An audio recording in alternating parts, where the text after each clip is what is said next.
ბატონო იაკობ, გწერთ მადლიერებითა და უდიდესი პატივისცემით. ვიცი, რომ თითოეული ერის საკუთარი ენის სიღრმეში ინახავს თავის სულს, ხსოვნას, წარსულსა და იმედს მომავალზე. ჩემთვის ქართული ენა მხოლოდ საკომუნიკაციო საშუალება არ არის. იგი ჩემი თვითმყოფადობის სარკეა. ამ ენის სიყვარული და დაფასება ბავშვობიდანვე თქვენ ჩამინერგეთ. თქვენ როგორც მასწავლებელმა, მწერალმა და მამულიშვილმა, რომლის სიტყვებიც დღემდე გაისმის დედის თბილი ლოცვასავით. თქვენ დედა ენა არა მხოლოდ სახელმძღვანელოდ, არამედ ეროვნული თვითშეგნების წიგნად აქციეთ.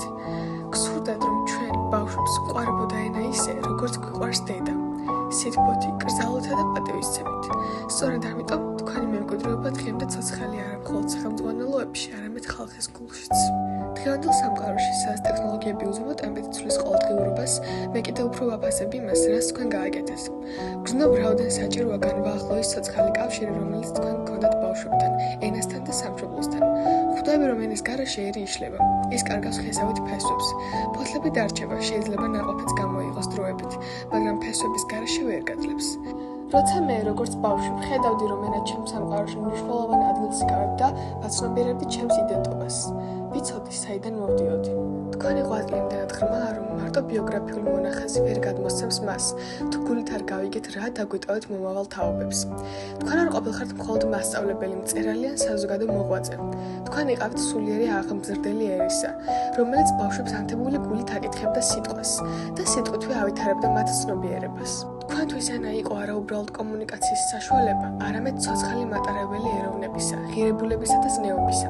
ამიტომაც დედა ენა არ დაიწერა როგორც ჯიგითი სახელმძღვანელო, ის შეიქმნა როგორც წმინდა წიგნი ბავშვებისთვის, სადაც ასოები მხოლოდ სიმბოლოებად კი არა, ემოციების მატარებლებლად იქცნენ. თითოეული ამონარიდი, მოთხრობა თუ სავარჯიშო ბავშვებს არა მხოლოდ კითხვას ასწავლის, არამედ ადამიანად ყოფნას. თქვენ წერდით სიყვარულით. თქვენ ქმნიდით ენას ისე, როგორც მჭედელი ქმნის რკინისგან ფორმას, შრომით, სითბოთი და უზარმაზარი მოთმინებით. გჯეროდათ, რომ კარგი პედაგოგი მხოლოდ ცოდნას არ უნდა გადასცემდეს. მას ამ ყველაფერში უნდა ჩაედო საკუთარი გული. თქვენ მიერ შექმნილი მეთოდიკა ფსიქოლოგიურად იყო გათვლილი ბავშვის ბუნებაზე, მარტივიდან რთულისკენ, კონკრეტულიდან აბსტრაქტულისკენ. დღეს, როცა ტექნოლოგიებმა თითქმის ჩაანაცვლა ცოცხალი სიტყვის ძალა, როცა ენისადმი დამოკიდებულება ხშირად ზედაპირულია, თქვენი მემკვიდრეობა კიდევ უფრო მკაფიოდ იწყებს ნათებას.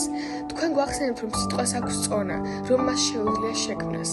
ენა ეს უბრალოდ წარმოთქმული ბგერები არ არის, ესაა წარსულის აწმყოც და მომავლის ფესვებიც. თქვენ არ წასულხართ, დარჩით ჩვენში, თითოეული იმ სიტყვაში, რომელსაც ბავშვი პირველად წარმოთქვამს ქართულად. ცოცხლობთ ყოველი იმ მასწავლებლის ღიმილში, რომელიც სიყვარულით ასწავლის ანბანს.